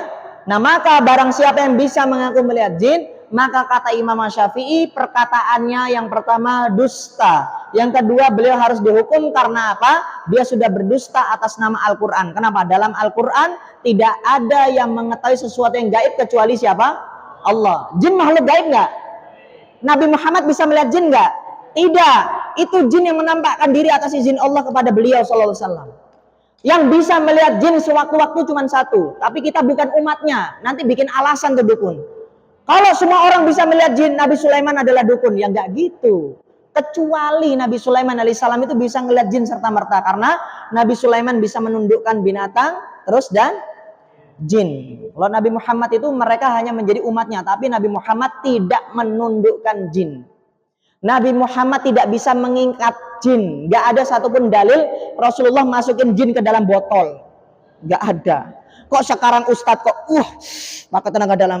Nih Pak, sekarang jinnya 11. Saya masukin. Saya netralin. Bisa gak manusia ngusir jin? Gak bisa. Karena jin itu ibarat lalat. Kalau masih ada kotorannya dia balik lagi. Paham ya kira-kira ya? Jadi tidak ada manusia yang bisa melihat jin. Nah, kalau saya indigo gimana? Nah, berarti dia patut diruqyah. Orang yang bisa melihat jin bisa jadi dia gangguan jin, gitu ya. Tapi anak kecil ya Ustadz, ya anak kecilnya diganggu yang namanya jin nasab, jin keturunan, jin saka. Mungkin kakek neneknya atau bapak ibunya yang memiliki perjanjian dengan bangsa jin. Oh iya, mbah saya itu orang yang sakti mandraguna. Bapak saya itu tukang pengobat, tapi pengobatan menggunakan tenaga dalam. Tenaga dalam itu dari Islam nggak? Walaupun pakai bismillah. Ya enggak, enak aja kalau tenaga dalam Islam. Dulu Umar bin Khattab ketika perang pakai apa, Pak? Khalid bin Walid pakai pedang. Kalau pakai tenaga dalam enak. Kafir Quraisy maju 10 tenang sendiri, kami aja. Cus, lompat. Cus, lompat. Enggak kan, kita pakai pedang. Ada enggak orang yang kebal? Enggak ada zaman dulu kebal. Nabi Muhammad aja apa? Pecah giginya, robek nih. Bahu kanannya robek. Kenapa? Terkena belahan pedang, sabetan pedang. Luar biasa. Ali bin Abi Thalib matinya gimana?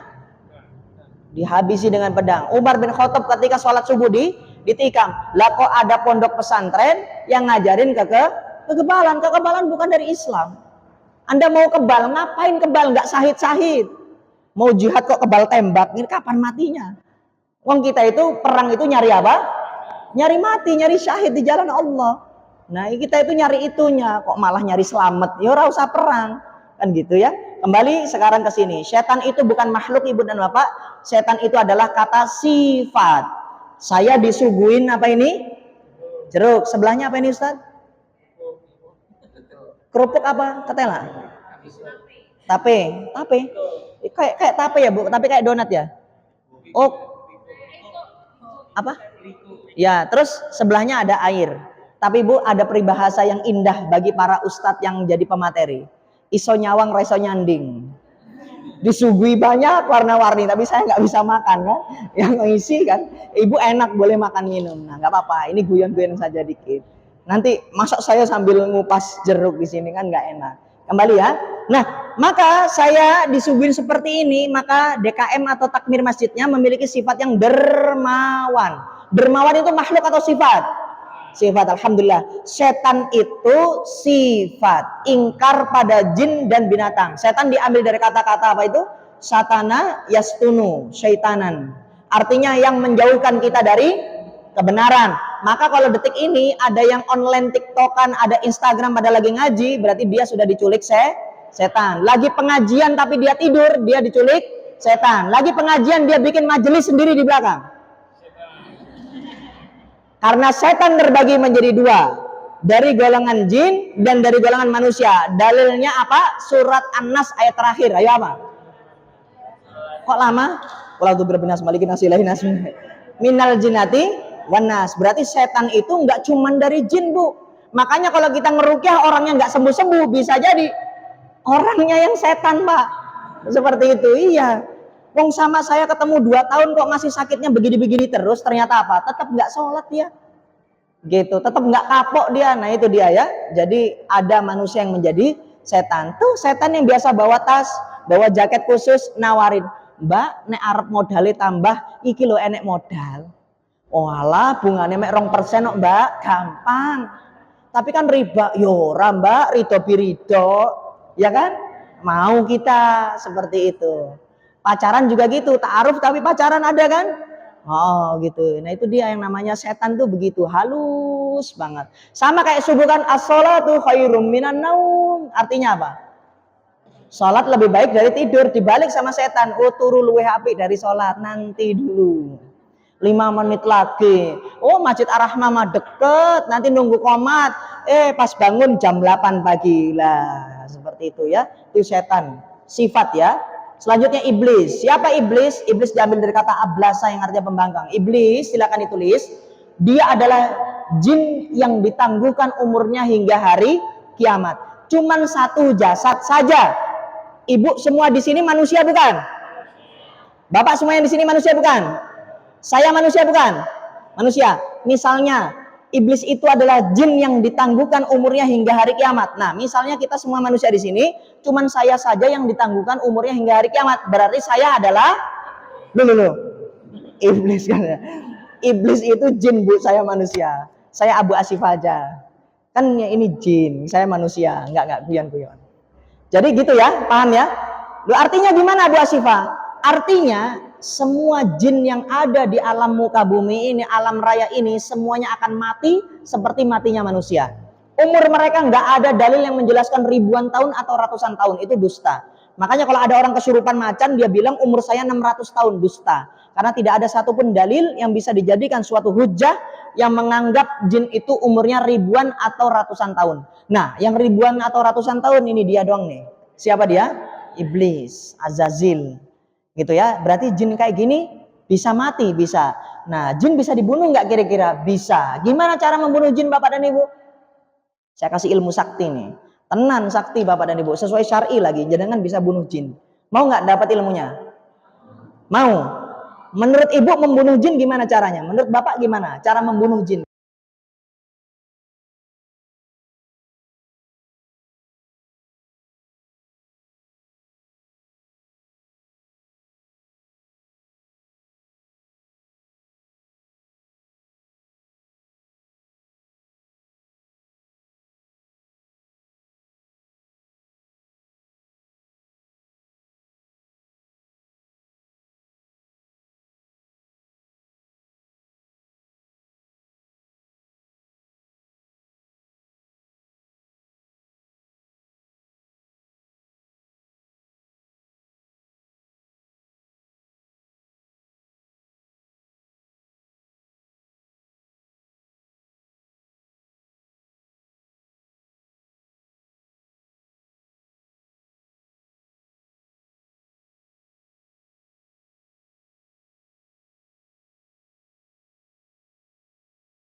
bisa melempar meja itu Ustaz, nggak bisa. Jin itu nggak bisa melempar jeruk. Kalau jin itu bisa melempar manusia, bonyok jenengan semua. Gitu. Jin itu kalau udah melangkahkan diri, jangan takut. Apa kata Abu Asifah tadi? Ini saatnya apa? Sakiti dia, bunuh dia. Kalau enggak, tendang dia, usir dia dari rumah ini. Jangan takut. Pas kita lari, bisa nggak dia menghilang sekejap mata? Jawabannya tidak, karena perlu proses yang cukup sulit dan panjang. Dia kembali ke alamnya. Jadi wis, apes dia. Kalau dia menampakkan diri, ketemu kita maju berani, wah apes dia semua. Kita berani ya? Berani. Semoga nanti malam kita bocor. Nah ini malam-malam setengah 3 malam, hujan deras patean, mati lampu karena ada pohon tumbang. Kebelet pipis Pak. Nah bapak ibu kebelet pipis. Nah nggak boleh bangunin anaknya atau suaminya. Kalau mati lampu kita cari apa nih? Lampu. Pas kita kucek-kucek mata, nih misalnya ini pintunya. Nih bayangkan ibu dan bapak ada pintu toiletnya. Tiba-tiba kucek-kucek mata kok ada putih-putih, ini apa ya?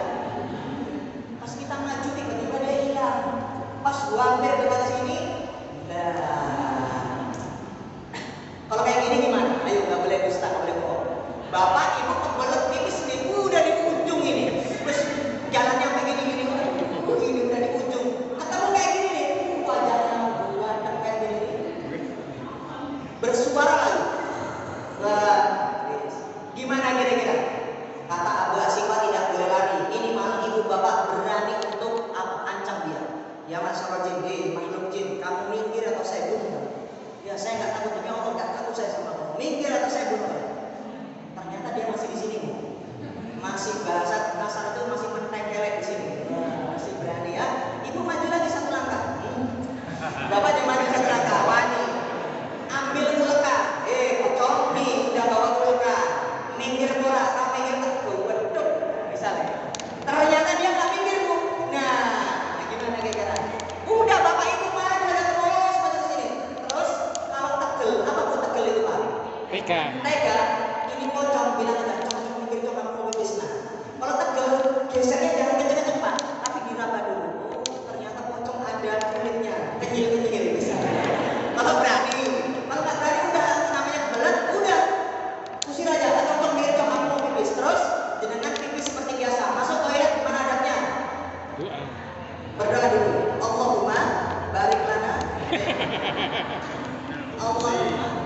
Ini audiobika betul pokoknya. Kaki kiri dulu, kaki kanan dikunci pintunya meskipun jenengan di dalam nggak jadi pipis. Kenapa bapak ibu? Ya Allah, mau wis ngewes saya jalan nggak apa-apa.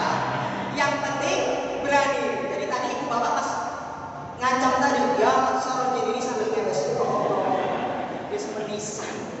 Berani ya, tinggal beberes. Jadi tidak ada alasan bagi seorang muslim dan muslimah takut sama setan jin.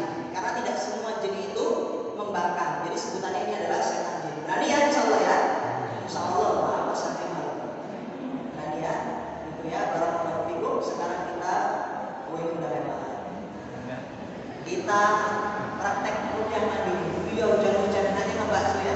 Jadi gak ada yang takut sama jin. Jin itu unyu-unyu saja, ikut-ikut. Di rumah-rumahnya ya, nggak usah kita bahas. Nanti gangguan-gangguan jinnya banyak. Kalau ibu bapak butuh rukyah, di mana rukyah gratis ada di Gria Waras bersama Ustaz Basuki Rahman dan Ustaz Muhtaron tadi. Letaknya di belakang kantor pos Gringsing, Kabupaten Batang, perbatasan sama Kendal sedikit. Di sana berapa biaya rukyahnya? Gratis.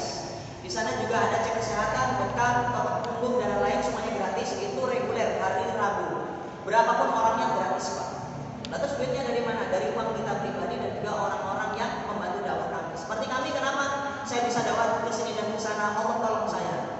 Gitu. Saat saya dakwahnya sudah agak jauh, sudah keluar pulau, alhamdulillah dapat rezeki dari Trans 7. Jadi digandeng sama Trans 7, jadi rezekinya bisa digunakan untuk dakwah.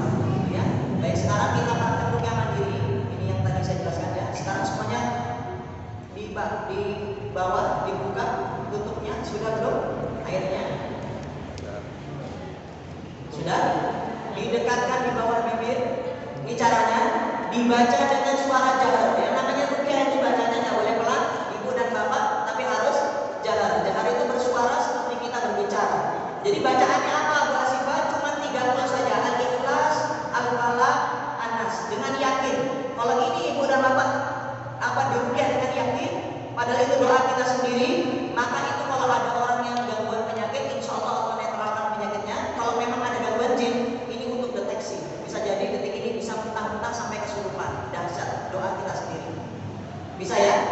Didoain sendiri, dirasakan sendiri. Coba dibuka dulu semuanya tutupnya, didekatkan di bawah bibir. Kita baca Al-Ikhlas dulu dengan keras, lalu Al-Falaq panas. Kita mulai 1, 2, 3 yang keras. A'udzubillahi minasyaitonirrajim. Bismillahirrahmanirrahim. Qul huwallahu ahad. Allahus samad. Lam yalid wa lam yulad. Al-Falaq.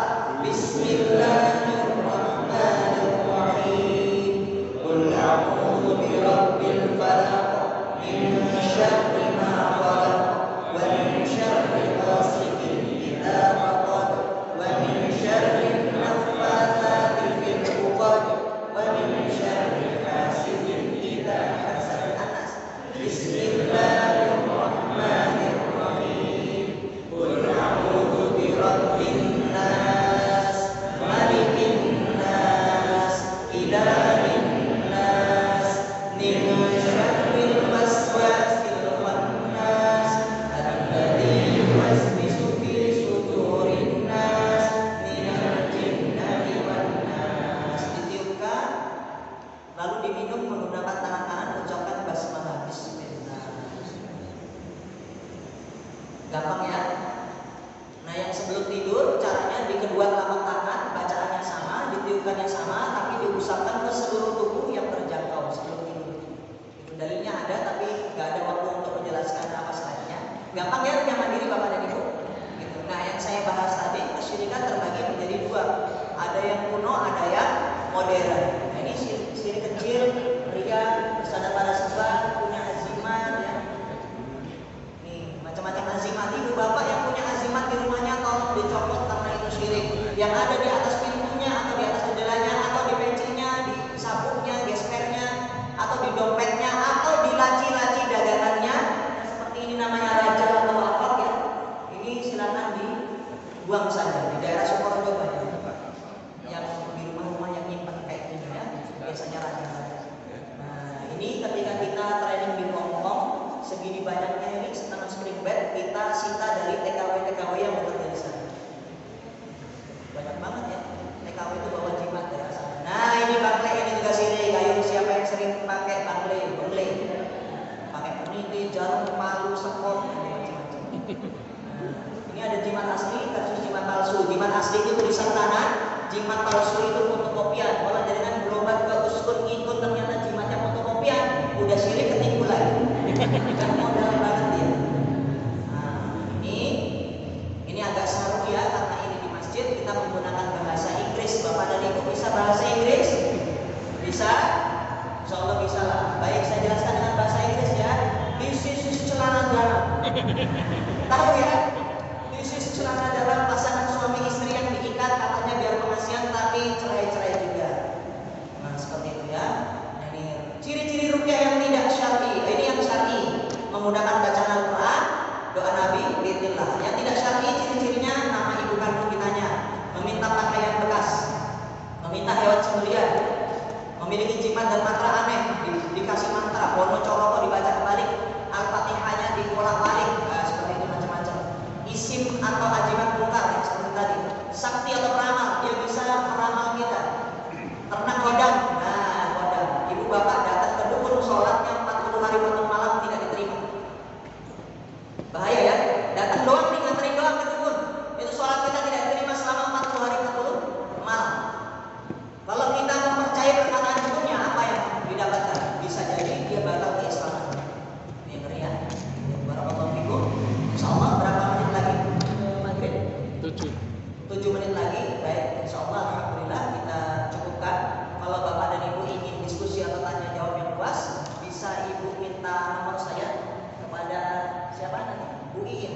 Atau ya nanti nanya sama beliau, tanya nomor saya memberikan seluas-luasnya dengan untuk bertanya jawab tentang ruqyah atau apapun di dalam kajian ini. Nah, saya sedikit bahas 1 menit. Contoh kesyirikan modern itu apa yang digandrungi oleh masyarakat pada saat ini?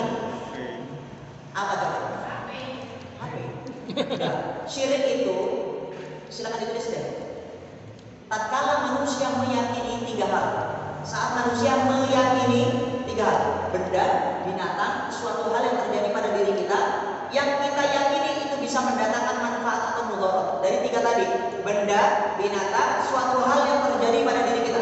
Kalau kita yakini bisa mendatangkan faedah atau mudarat, kita bisa syirik. Kenapa? Yang berhak memberikan manfaat atau mudarat itu siapa? Allah Subhanahu wa taala. Contoh, saya punya keris, syirik apa mboten? Enggak. Ya, Belum tentu. Karena saya gunakan itu untuk jual beli atau koleksi.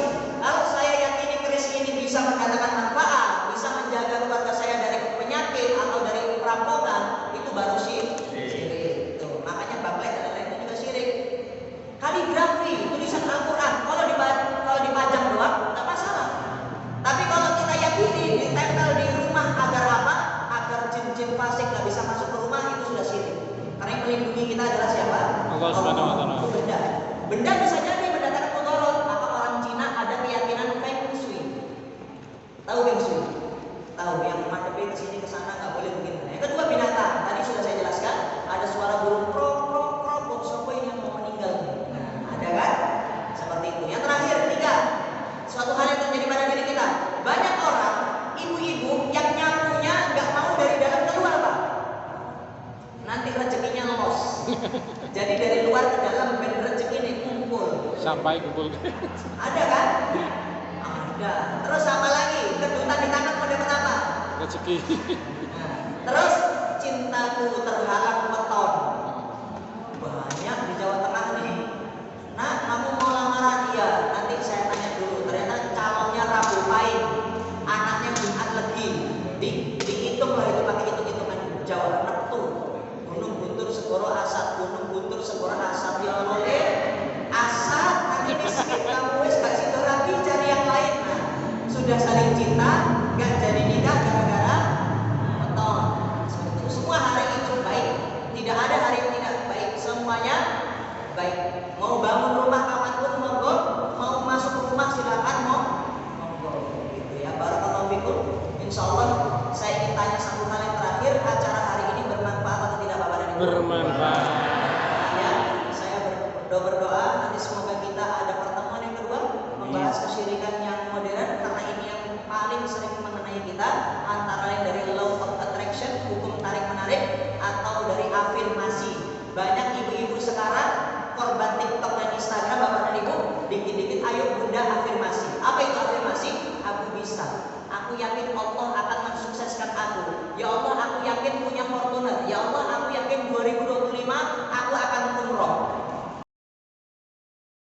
سبحان ربك رب العزة عما يصفون وسلام على المرسلين والحمد لله رب العالمين صدق الله العظيم.